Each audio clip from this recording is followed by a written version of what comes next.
Saudações valorosas e calorosas a todos vós, queridos amigos na busca do saber, que acompanhais esta rubrica. Sejam bem-vindos à rubrica Filosofia e Vida com o Padre Romão. Tanto depois de termos apresentado os campos de atuação de estudo da filosofia na aula ou na sessão passada, eis-nos mais uma vez para falarmos da ética como a filosofia prática, como o campo da filosofia que mais, digamos assim, acompanha o dia a dia do ser humano. Certamente a primeira interrogação que nos colocamos é saber o que é a ética na verdade. A definição nunca é simples, a definição nunca é fácil. No mundo que no lugar da ética colocou a moral, no lugar da moral colocou a ética, primeiro temos exatamente essa grave e grande responsabilidade de distinguir entre ética e moral. Numa primeira fase, diríamos que a ética pode ser definida como o pensar filosófico sobre o agir humano. Esta palavra ética é de origem grega, ethos, claro, ethos com eta, teta, ômicron, sigma, não com epsilon, como letra inicial. Tanto que na literatura antiga, esta palavra ethos surgiu com três significados distintos ou diferentes. Ethos primeiro significou o lugar onde se reuniam ou se guardavam os animais. Na segunda instância, no segundo sentido, ethos era o lugar onde se reuniam os homens. Na ágora, podíamos pensar na ágora, era no ethos, onde se reuniam os filósofos para pensar, refletir o destino da cidade, para refletir sobre a democracia, enfim. E finalmente, ethos surge como o lugar interior de onde brotam os atos humanos.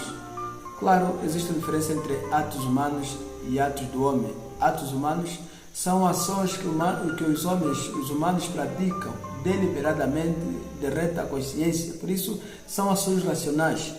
Atos do homem são ações que os humanos praticam sem, no entanto, uma deliberação, sem consciência reta.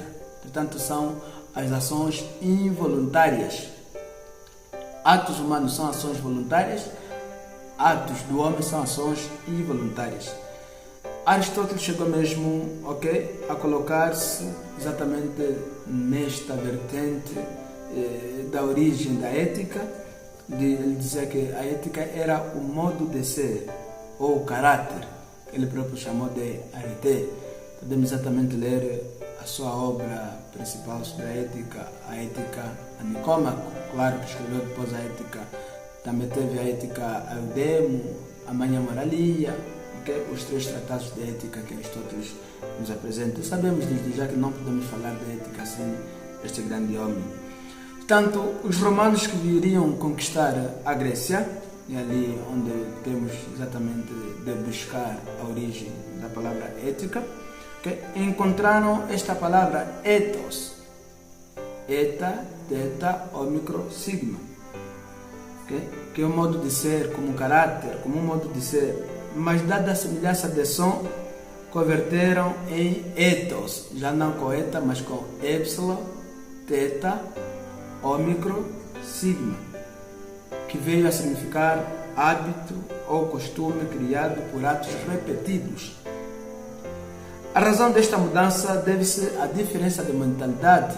Claro, a diferença de mentalidade faz a diferença de conceito. O homem cria símbolos e vive e age de acordo com os símbolos que ele próprio cria. Sabemos isso por experiência e por outras buscas paralelas. A civilização grega, como sabemos, e os meus caros amigos têm vindo a acompanhar, já estudaram a história universal, a civilização grega tinha uma expressão mais espiritual. Os gregos estavam mais entrelaçados em escultura, em arte, em filosofia, quer dizer, estavam mais virados para a dimensão espiritual. Se vermos hoje, a ilha mais romântica do mundo se encontra na Grécia. Portanto, está mais ligado ao sensível, à dimensão espiritual. Uma certa altura de ócio, os gregos estavam mais virados a esta cultura do ócio, né? A teoria, a contemplação, ok? Portanto, não surpreende que tenham exatamente cunhado a ética nesta vertente como uma reflexão filosófica sobre o agir humano. Enquanto a civilização romana, okay, tinha uma expressão mais projetada no material, okay? Lutava mais para a dimensão material. Sabemos que os romanos construíram grandes estradas, pontes, lançaram-se profundamente nas questões das traduções, okay? E os romanos estavam mais virados para a cultura do negócio, não do ócio, para a cultura da prática. A partir desta mentalidade de civilização se pode exatamente, okay, subtrair o caráter e a diferença da ética e a moral. Quando os gregos quiseram ensinar a diferença entre ethos com eta e ethos com epsilon, tiveram muitas dificuldades e os romanos adotaram a palavra latina mores moralis, que significa costumes, hábitos, e era a sua cultura. Daí derivou a palavra moral.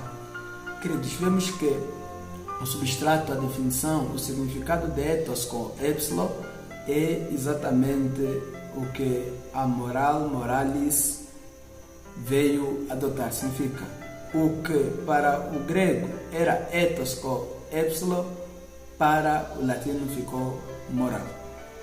Ética, okay, visa, neste caso, o projeto e o dinamismo do agir humano, e a moral se refere ao domínio da naturalidade, da normalidade. E a ética, a moral vai dizer, não devemos exatamente insultar o próximo, não devemos desrespeitar o próximo. A ética vai buscar o porquê. A moral versa sobre as normas e a ética reflete sobre essas normas, se são lícitas, corretas ou não, até que ponto devemos obedecer a estas normas, porque também agir só por agir é cansativo e escraviza, mas agir porque se sabe o porquê desta ação humaniza. Portanto, enquanto a ética se refere à pessoa e ao mundo privado, a moral reporta-se sobre a instituição, a vida pública. Tanto é esta a diferença. A moral tem a ver com as regras de um determinado local, de uma determinada instituição, de um determinado país, de um determinado continente. A ética tem a ver com a reflexão sobre esta lei. Por exemplo, há um médico que se diz, não se pode pegar um paciente sem luvas. Isto é moral, é regra, é hábito, são costumes. E a ética vai dizer, o que vai acontecer se se pegar um paciente sem luvas. Portanto, acho que a ética busca um saber que liberta. A ética pensa no nosso dia a dia. Obrigado.